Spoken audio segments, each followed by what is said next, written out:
kebenaran. Coba tengok tuh bagaimana kalau kita nak bandingkan dengan manusia zaman sekarang. Jadi Rambo misalnya, film-film Rambo kan, tuh film-film yang film-film Amerika. Pernah nonton tak? Jangan kata tak pernah, berdosa kalau dikatakan tidak pernah. Lebih roh mengaku daripada tidak mengaku. Nah, sudah yang nonton tak ngaku pula dosanya 2 kali. Kalau nonton saja, kalau tak salah pun 1 kali saja. Kenapa? Karena kita jujur. Pernah nonton Gusti tak? Tak payah, nampak seperti lupa aja. Pada ingat betul nanti malam pun akan nonton kembali. Innalillahi wa inna ilaihi raji'un. Nah, kau tengok dalam film Amerika, itu kalau terkena kaki ya, prajurit tadi itu sudah ditarik dan diselamatkan. Sahabat Nabi panah, belakang, muka, samping, lambung, kaki, tangan, dagu. Bahkan Sayyidina Khalid bin Walid mengatakan sampai kepada kemaluanku pun tidak terselamat daripada sentuhan senjata tajam. Mana pengorbanan mereka dengan pemain-pemain bola sepak? Bola sepak ketika penalti, semuanya, tangan ke sini. Dulu kita masa kanak-kanak ada pasang tangan begini nih. Rupanya ada benda yang perlu diamankan di situ. Oke? Nah, paham. Sahabat Nabi sampai situ pun kena sasaran tombak. Ada yang dibunuh, ditombak di kemaluan. Sayyidatuna Sumayyah, wanita pertama yang mati syahidah di jalan Allah. Itu maksud daripada Allah. Ini a'lamu ma la ta'lamun. Kamu akan tengok pengorbanannya seperti apa, ibadahnya seperti apa. 55 tahun tidak pernah masbuk, 55 tahun tidak pernah berada di saf kedua, ketiga dan keempat. 55 tahun senantiasa berada di saf yang pertama dan tidak pernah tengok tengkok seseorang. Siapa? Imam Sa'id bin Musayyib rahimahullah. Oh, ini a'lamu ma la ta'lamun. Jadi yang ketiga dan yang terakhir namanya betul. Biasanya saya sampai kusnul sudah berhenti kan. Tapi tajuk-tajuk itu Tuan Haji pada masalah kereta itu jahat. Saya jadi serem banget. Ini tunjukkan ada tajuk sih malam ini. Apa tajuknya? Tentang tanda-tanda hari kiamat. Dengan kita tadi, pikir apa yang disamakan itu? Tapi alhamdulillah bagi sedikit ilham, sedikit panduan ringan asal kejadian manusia. Jadi saya pun terus terang saja dengan apa yang saya katakan tadi itu saya juga belajar daripada situ. Rupa-rupanya cobaan, ujian, musibah yang menimpa kepada kita semuanya itu justru sudah pernah diperkatakan oleh para malaikat komplain kepada Allah ketika berencana atau berencanakan untuk menciptakan Nabi Adam. Ini ja'ilun fil ardi khalifah qala ataj'alu fiha, apakah kau ciptakan di permukaan bumi golongan yang akan melakukan berbuat kerusakan, golongan yang akan berbuat kerusakan, yang akan melakukan pertumpahan darah, sedangkan kami senantiasa mulia kepadamu. Dijawab oleh Allah, ini a'lamu ma la ta'lamun. Itu diantara daripada yang Allah ketahui. Ada yang infak dengan sehabis harta dan kekayaannya. Mada abqaita li ahli, berapa uang yang kau sisakan untuk keluargamu? Jadikah dia belum menjawab, Allah dan Rasulnya saja yang tersisa. Dan juga ada di antara daripada mereka yang dengan ketabahan dan kesabarannya terhadap satu ujian. Waalaikumsalam. Di masjid orang Kristen kalau pada ziarah ke tempat orang Islam dia ucap assalamualaikum. Hei, assalamualaikum, apa kabar? Alhamdulillah. Tapi dia Masihi. Itu diantara daripada perkara-perkara yang aneh dan ajaib kita. Jadi datang, tengok, Masya Allah, terbakat Tuan Guru. Di rumah Imam Hasanul Basri air mengalir dari tandas rumahku, daripada bilik airku atau daripada tandas rumahku, air mengalir menetes. Ditanyakan itu sejak berapa lama? Udah 20-30 tahunan. Kita sehari 2 udah komplit. Haji coba minta tolong dibetulin tuh tandanya tuh airnya menyerap ke rumah saya. Imam Hasan Basri 20 tahun daripada rumah Yahudi. Tidak senyap. saja. Sabar, sungguh Masya Allah. Kita kalau seandainya imam panjang sikit tadi itu sudah berdiri. Kalau enggak kita batuk. Maksudnya imam jangan panjang macam itu maksudnya. Ini kesabaran sehingga membuat Yahudi tadi itu masuk Islam. Kita manis, kita ngeng bung, sabar malam, bung, mabuk, teler, kalau teler bahasa sana, mabuk. Apa karena minuman, malam, buk, tak tahu waktu, sekejap senam aerobik, sekejap dangdut, sekejap dansa, sekejap lompat-lompat. Nah, timbul melompat-lompat, fitnah juga. Dulu di Mekah, kami di Mekah. Satu orang yang mimpi itu dia memang berjalan-jalan. Mama dari khairil khalqi adan hadulillah. Jadi yang lain Allah. Yang sangat puja tak kesat, cantik, seragam, gerakannya pun juga tersusun, pakaiannya rapi, kemas dan cantik. Bahkan ada di dalam sebagian riwayat, ingatlah Allah, sebutlah Allah sampai kamu dikatakan seperti orang gila, tapi bukan menggila-gilakan diri. Ya sekarang ini salah paham, jadi diri digila-gilakan. Judul sana, judul sini, lompat sana, lompat sini. Pada saat ketika zikiran atau dengan kasidah tadi itu, dengan kasidah ya Imam Ar-Rusdiga atau dengan kasidah ya Ibadallah atau dengan lompat sana, lompat sini. Ini kumpulan fitnah juga. Kenapa? Sebab akhirnya dikatakan itu kumpulan yang zikir menari. Padahal zikir menari itu sebenarnya hanya dengan goyang kepala sedikit saja.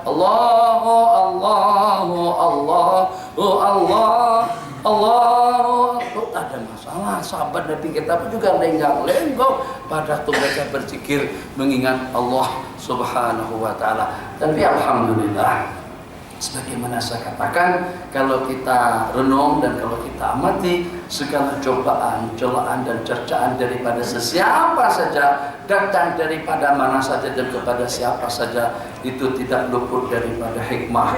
Kalaulah dikatakan sesat, kalau dikatakan ashabul fitan, kalau dikatakan teroris, ataupun juga dikatakan ekstrim, atau dengan istilah seumpamanya, yang pertama, yang penting kita tidak seperti itu. Kemudian yang kedua, ingat untuk kita meredakan keadaan, cobaan dan ujian yang Allah perlihatkan, cobaan dan ujian yang Allah timpakan kepada orang-orang sebelum kita justru lebih dahsyat daripada itu. Jadi satu, supaya kita boleh tabah dan sabar, ingat itu adalah suatu anugerah melalui cobaan dan ujian agar dengan kita mendapatkan kedudukan yang tinggi, mendapatkan keampunan dosa, atau mendapatkan kejaran pahala yang berlipat ganda. Tapi tetap dalam waktu yang sama kita ingin berikan sedikit pandangan atau nasihat kepada kawan-kawan yang kerjanya cuma hanya menyalah-nyalahkan orang, yang kerja cuma hanya menyesat-nyesatkan orang. Kalian itu diciptakan oleh Allah untuk ibadah, bukan untuk menjadi hakim. Mengatakan awak sesat, awak soset kata orang soset. Benar soset. Ada kalah-kalahnya sedikit. Bukan untuk yang semacam itu. Jadi kefitanillahi al-mu'lim. Tapi dalam waktu yang sama, alhamdulillah, itu akan membuat kita lebih tabah. Atau itu sebagai suatu cobaan daripada Allah untuk menguji kemampuan dan ketahanan kita. Allah uji para nabi dan rasul, apakah mereka salah? Allah uji orang-orang saleh, apakah mereka tidak betul? Allah berikan cobaan kepada orang-orang saleh, apakah disebabkan karena mereka sesat? Tidak. Tapi itu sebagai suatu bukti Allah ingin tunjukkan kepada semua makhluk. Coba tengok ketabahannya, coba tengok kestabilannya, coba tengok kesabarannya. Memang layak mereka menjadi kumpulan khairu ummatin ukhrijat linnas. Memang betul sadar baginda di ummati ummatul marhumah. Umat itu adalah merupakan umat yang mendapatkan rahmat dalam keadaan cobaan ujian yang seperti apapun. In asabathu sarra syakar wa in asabathu ad-dharra sabar.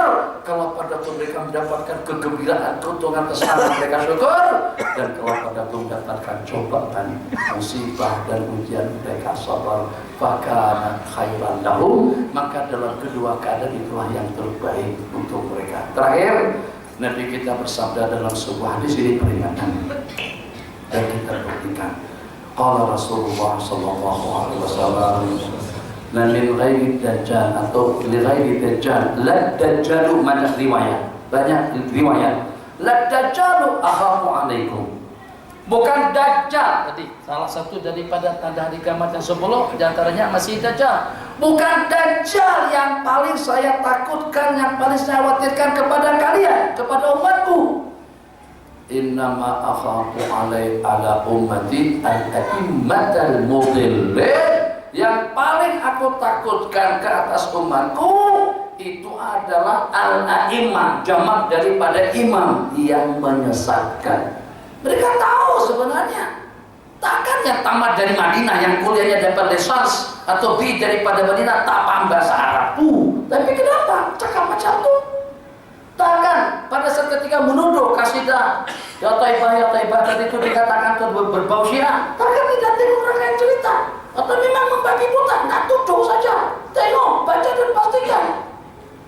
Tak pernah tengok kan? Saat ketika dengan mereka berdoa, kenapa dituduh? Tuhan, jalan, Cikir Ahmad, jalan, jangan berdoa, ada kita, Cikir Ahmad, jalan. Itu di mana Cik? Madinah Cik. Makam Nabi, jalan, Tuhan, jalan. Dengar dulu. Dengarkan dulu. Ini baca apa nih doa Tuhan Haji ini? Allahumma inna nas'aluka, maksudnya kepada Allah. Ya Allah, kami mohon kepadamu. Wa natawajjau ilaika, dan kami bertawajuh kepadamu. Tetap kita meminta kepada Allah, bukan kita meminta kepada baginda Nabi. Tapi kenapa dikatakan syirik? Nah, itulah mereka tak mau tahu, tidak mau tahu. Sebab kenapa? Sebab sunahnya yang kalau seketika orang-orang itu disesatkan atau juga dikelirukan. Ini diantara daripada fitnah yang merajalela, yang maharajalela di zaman kita. Ternyata tidak ada seorang pun daripada kita yang aman dan selamat daripada tuduhan, daripada cobaan dan ujian yang seperti itu.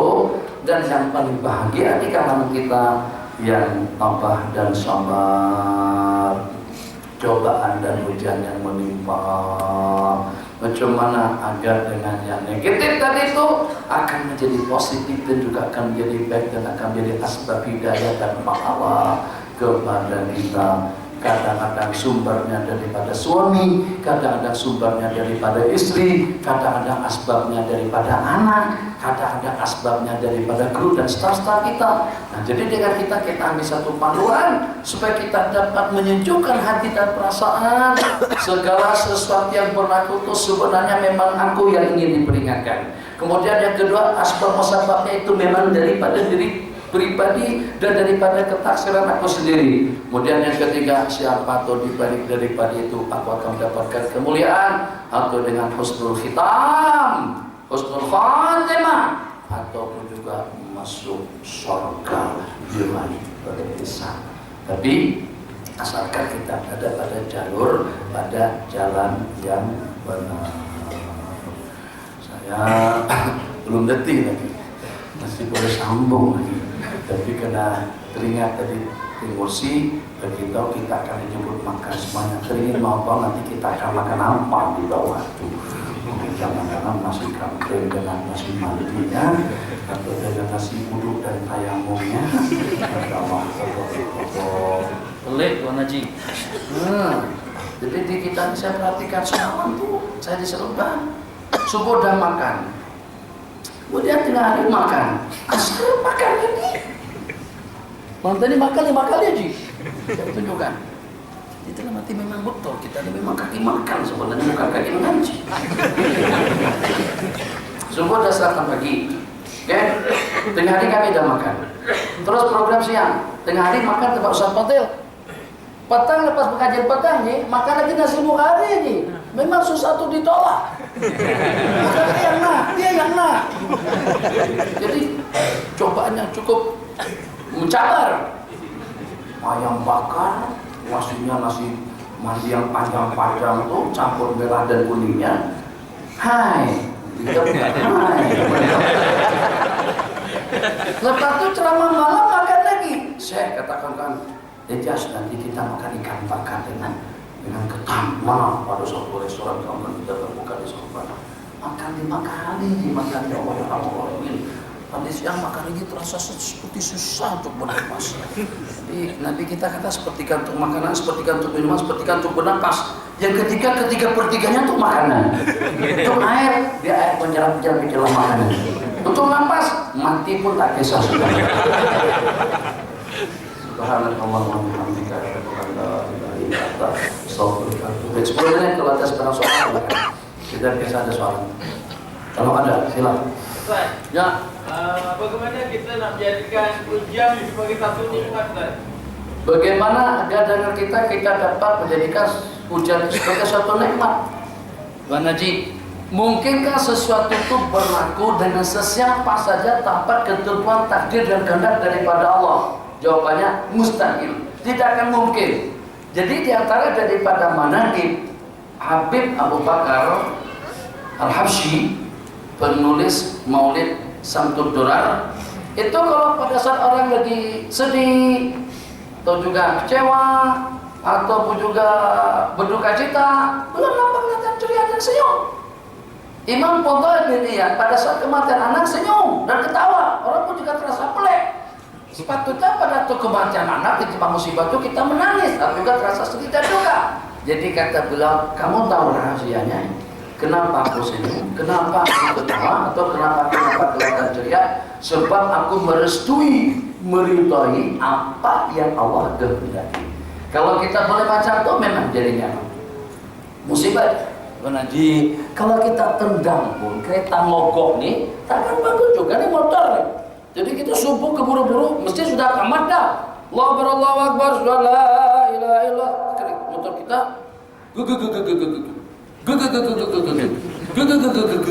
kadang-kadang kan sebagian, mungkin diantaranya saya juga pernah dahulu, saya motor itu, wah sialan kamu, gak hidup-hidup, motornya tumbang, hidup pun juga tidak, dan juga kita jadi terlambat. Untung apa kita?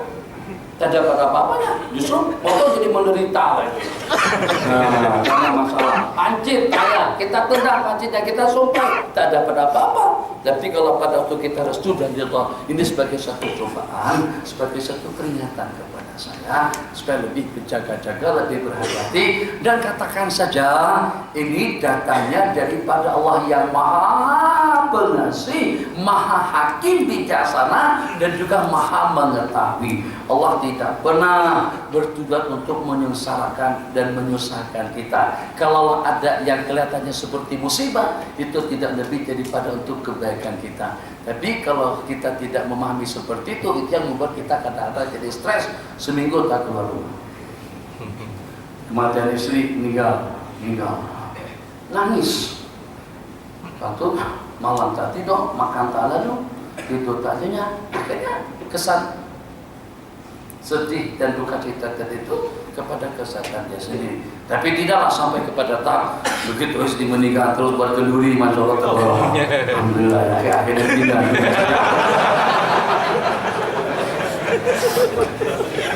Itu tak boleh lah. Itu berarti kita seakan-akan seperti menarik atas derita orang lain. Ya betul. Tapi ada cerita abang dengan cerita ini dulu. Ada orang dapat berita kematian istri, dia yang punya istri tadi itu biasa-biasa saja, tapi dia yang menangis. Sedih sangat, sedih. Boleh juga, bukan istri abang yang meninggal, istri orang yang meninggal. Tahu kenapa awak yang menangis? 3 bulan, 4 bulan kemudian ada lagi berita kematian. Rupa-rupanya istri teman dia aksiden di mana? Justru dia lagi yang menangis, kaget tadi dia. Ada apa bang? Itu hubungan keluarga dengan abang ada. Itu juga bukan istri abang, itu istri temannya abang. Abang kenapa menangis? Saya sedih bang, saya sedih sungguh. Dalam beberapa kejadian istri orang saja meninggal. Bila dirilannya dengan istri aku. Kenapa panjang umur? Astagfirullahaladzim. Mungkin barangkali pengen mau kawin tapi istri masih hidup lagi, jadi susah untuk nambah kan istri mana ada. Tapi nah doanya jadi macam itu. Nah itu musliman minta maaf lah. Kalau saya ada waktu saya menangkan muslimat dalam cinta saya. Cerita untuk memenangkan muslimat itu udah panjang sedikit. Tapi kesian juga. Ceritanya macam ini. Ada pasangan dua laki istri, masalah harmonis sekali, masalah kehidupan mereka. Boleh dikatakan tidak ada masalah, tidak ada pelagi, bahagia sokong. Pada suatu ketika suami balik rumah nampak kelihatan sedih, murah, nampak kelihatan seperti ada suatu ancaman, ada suatu problem yang telah dihadapi. Pasti bertanya, apa ada apa bang? Coba cerita sama ayah, abang sedang menghadapi apa? Nggak ada apa-apa, biasa-biasa saja. Nggak ada apa-apanya, biasa, abang oke-oke saja.